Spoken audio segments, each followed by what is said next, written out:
Scanning for audio.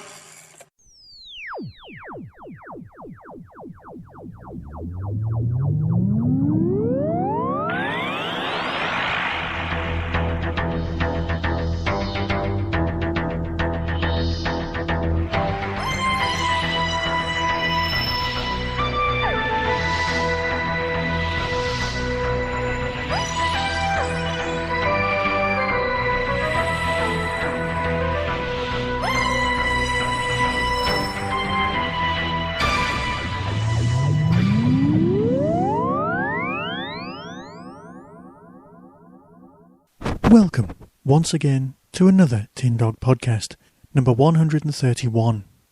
Before I talk about The Lodger, I just want to say that I've had a letter published in SFX magazine. Hooray! Issue 197, page 37. And if you don't mind indulging me for just a moment, I'll read it out. With reference to Dean Newell's letter in SFX 195. So, Bradley dies in EastEnders. Well, I for one think it was suicide, as he simply couldn't take it anymore. His relations kept appearing on his apparently complete collection of Doctor Who DVDs. His gran was in The Time Warrior, his Uncle Charlie was in Image of Fendal, his stepmother was in the Big Brother house in Bad Wolf, and that's just the beginning. How could he look out across the square and see all the other people who inhabited his very DVD collection every day and not question if he was living in some kind of fantasy life? Goodness only knows. Let's just be happy that he wasn't in Dimensions in Time. Thank goodness for small mercies. Now, it's not the first letter I've had published in SFX, but I am pleased about this one. Anyway, enough of that. Let's talk about The Lodger. Hello? I need your help. There's been an accident.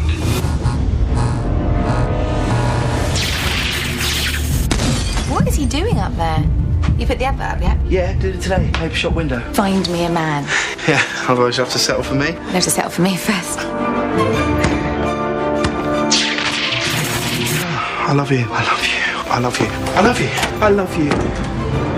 Well, that's good, because I'm your new lodger. First off, I have to say I much preferred this story, this episode, to last week's. Now, I know that isn't a popular point of view. Everyone in the world seems to have adored Vincent van Gogh's story, except perhaps me. And they probably find this one, well, you know, a bit of a filler. But no, I truly like this one. I was on board from the beginning. Yeah, I've got some niggles that I'm sure I'll cover. But hey, we've got niggles with every story ever. It's not exactly a crime. For those of you who don't know, this story is based on a 2006 10th Doctor and Mickey story that existed in Doctor Who magazine, also called The Lodger, where the Doctor lives with Mickey in his flat. It's very similar, but not exactly the same. My favourite scene in the original comic strip is actually missing from this TV adaptation, where the Doctor plays a computer game and manages to beat it without using a gun, much to Mickey's surprise and annoyance. Now, in advance, a lot of people saw that James Corden's casting was not going to be a good thing. After all, we've been bitten with Peter Kay.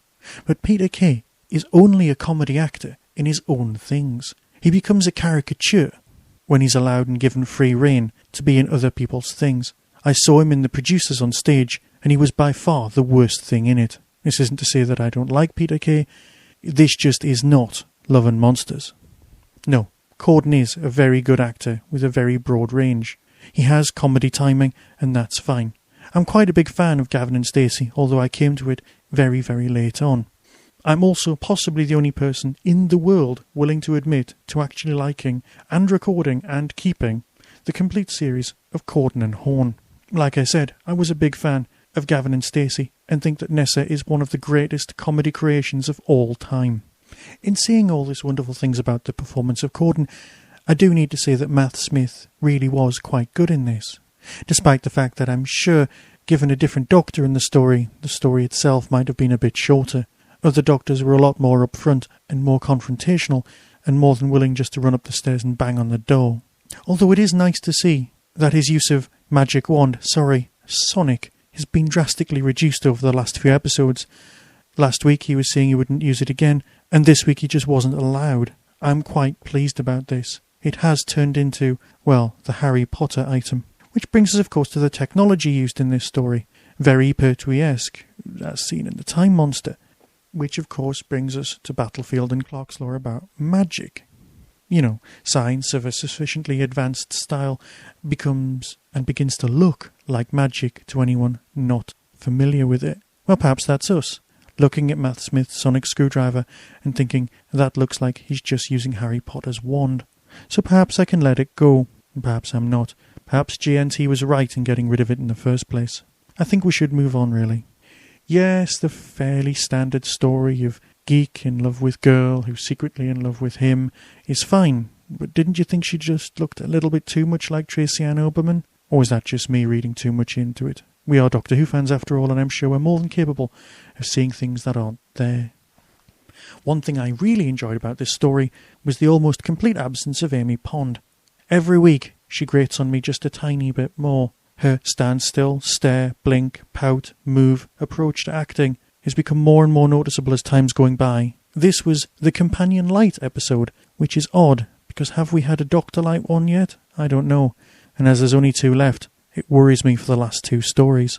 Although the first season, 2005, never really had a Doctor Light story. Of course I've got some niggles, as I said earlier. Things like the TARDIS, time machine that was parked upstairs.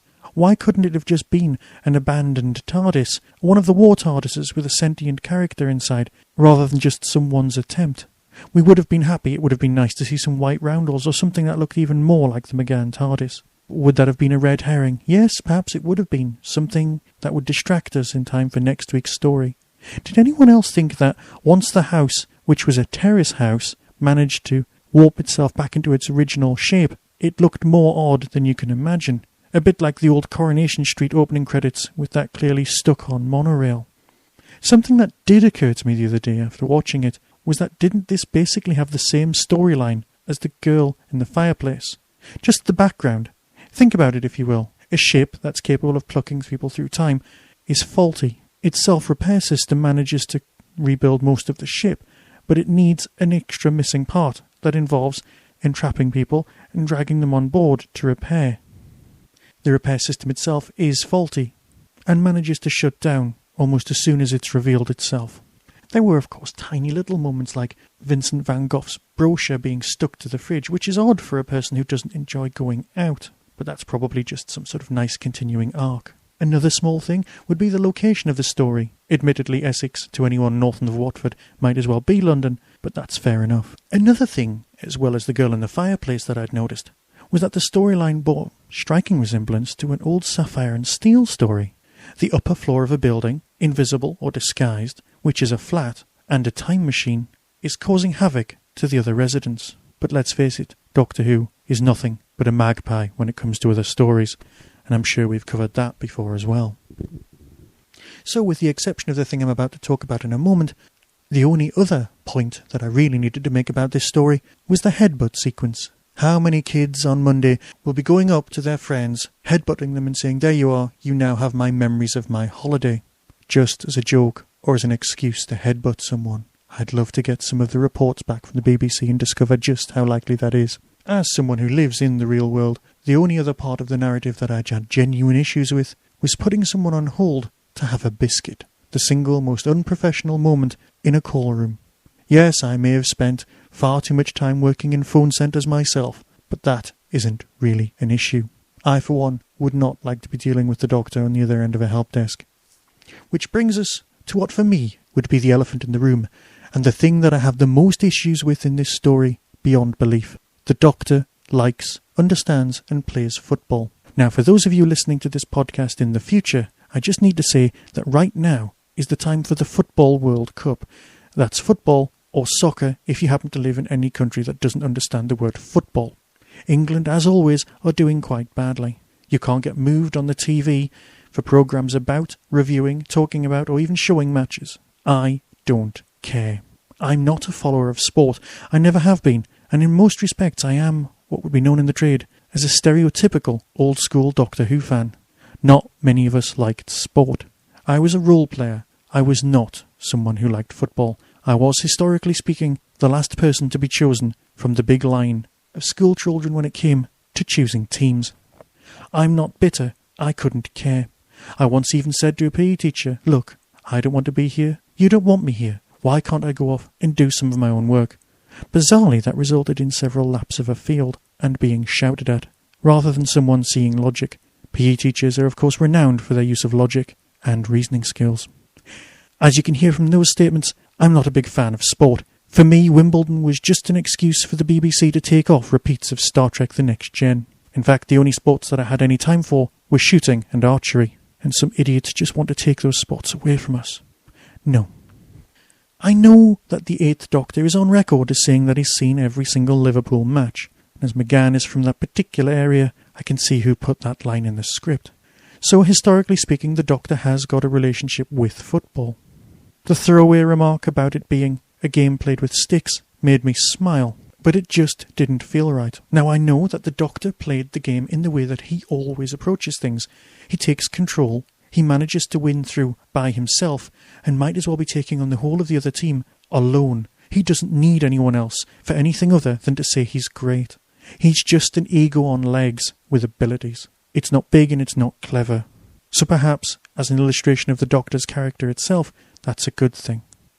But it just didn't feel right to me. The Doctor loved cricket, but only in his 5th and 4th incarnations. And even then, it was only a throwaway remark in this 4th incarnation. No, it just didn't quite ring true to me.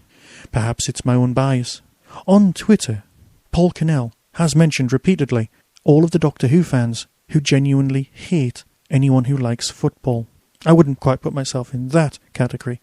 I dislike it and don't see any sense. It doesn't have a narrative structure and I just can't grasp it. But I understand that most people have a hole in their soul which they fill with things like football. For me, I filled it with Doctor Who.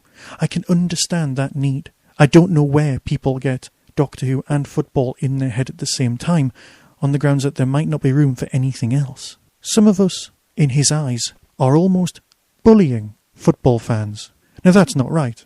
Any form of oppression is wrong. But are we just fighting back? Are we refusing to break a circle? Or are we just reading far too much into this? I suspect it's the latter. And so I'll finish talking about this story by saying I truly enjoyed it. I'm looking forward to next times with the Pandoric opening. And we'll finish with a pair of Whostrologies for the same family.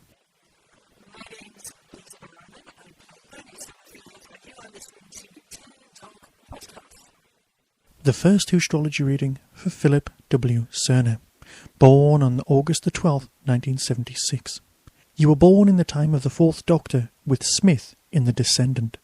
Born between seasons 13 and 14, between The Seeds of Doom and Mask of the Mandragora. You'll share your birthday with Fulton Mackay, Michael Coles and John Nathan Turner. Your Whostrology. From the North Pole to Italy via Wales, your fame is spreading. Embrace it in every way you can. An old friend may move on soon. Don't worry, she will be more than fine. Don't get carried away with your love of unconvincing lizards, or you could end up behind bars or running a lighthouse for children. Live your life as a Technicolor blonde, or wear loud shirts enough to silence the sternest of critics. And now on for Natalia Adriana Cerner, born on the 19th of November 2008, born in the time of the 10th Doctor with Jackson Lake in The Ascendant, born between Journey's End and The Next Doctor, and on the anniversary of the broadcast of The Power of Daleks Part 3, Image of the Vendal Part 4. You share your birthday with William Russell, Nicholas Purnell, and Adele Silver. Your Whostrology. Sometimes we all need a hand from our friends to help on a huge removal project. A very old man may reappear in your life and ask you to play in his basement. Just say no. Someone may get their heart's desire at the same moment another friend loses their head. Installing new cables for a client will cause you nothing but trouble. Why not dump all of your problems in the heart of a handy supernova? A golden woman may not be the answer to your problems. Building on a rift is seldom a good idea. And so with that, I'll fade away and next time be talking to you at great length about the King's Demons. So until then, be seeing you.